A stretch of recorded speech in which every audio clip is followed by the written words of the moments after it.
a small, isolated village nestled deep within the misty mountains of Japan, a dark legend whispered through generations. The chilling tale spoke of a vengeful spirit known as Kuchisake-onna, a woman with a grotesque smile that forever haunted the nightmares of those who dared to believe. Many believed her to be nothing more than a myth, but as the leaves began to turn red and the chill of autumn set in, the villagers sensed a strange presence lurking in the shadows. Late at night, they heard faint whispers carried by the wind, and doors creaked open without warning. Fear and paranoia spread through the town like wildfire, for everyone knew the horrifying tale of Kuchisake-onna. Legend had it that she was once a beautiful woman, married to a samurai who became obsessed with her beauty. Consumed by jealousy, he disfigured her face with a wicked grin, leaving her scarred and tormented. Unable to bear the shame, she took her own life.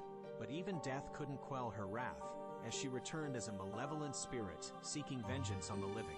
One fateful night, as the moon shone brightly in the sky, a young woman named Yuki walked home from her job at the local inn.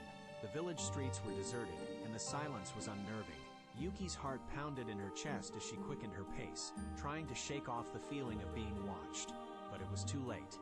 From the shadows, a figure emerged, a woman with a tattered kimono and a rusted samurai sword in her hand.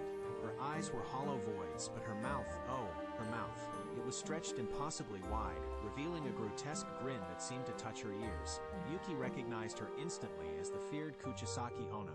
Fear rooted Yuki to the spot as Kuchisake-onna drew closer, her ragged breath echoing in the cold night air. "Am I beautiful?" the spirit hissed, her voice chilling Yuki's soul.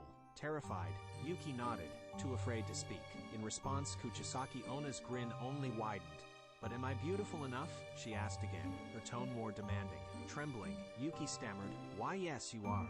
Suddenly, Kuchisake-onna's demeanor changed. The grin transformed into a malicious sneer, and she revealed her intention to make Yuki as disfigured as she was. Just as the spirit raised her sword, a nearby shrine bell rang out, piercing the eerie silence. The sound seemed to repel Kuchisake-onna momentarily, giving Yuki a chance to escape.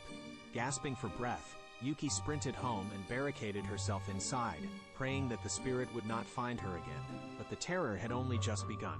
Each night, Kuchisake-onna returned, relentless in her pursuit of Yuki. The village's fear escalated, and many claimed to have glimpsed the cursed spirit in the shadows. Desperation gripped the villagers as they sought a way to appease the vengeful Kuchisake-onna.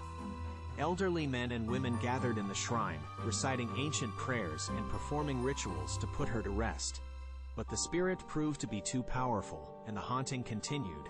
In the end, it was the youngest resident of the village, a brave girl named Emi, who stumbled upon a possible solution. Through a forgotten scroll, she learned of an ancient rite that could sever the spirit's ties to the earthly realm. It involved confronting Kuchisake-onna and challenging her with riddles until sunrise, when the spirit's power was weakest. With trembling determination, Emi approached the malevolent specter one moonlit night. She bravely faced the ghastly visage of Kuchisake-onna, her heart pounding in her chest. The riddle contest began, with Emi cleverly presenting enigmas that confounded the spirit.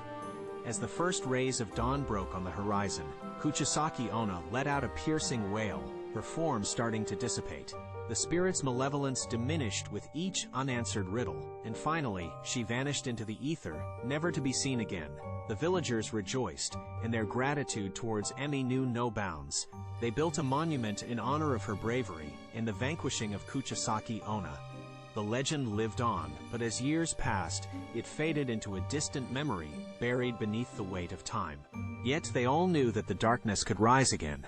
As long as the misty mountains loomed and the legends echoed through the land, the grinning specter, Kuchisake-onna, would never truly rest. So, the next time you find yourself wandering through the shadowy streets of Japan, beware of the mists that rise and the chilling winds that whisper. You never know when Kuchisake-onna might be waiting, her twisted grin seeking to claim her next victim.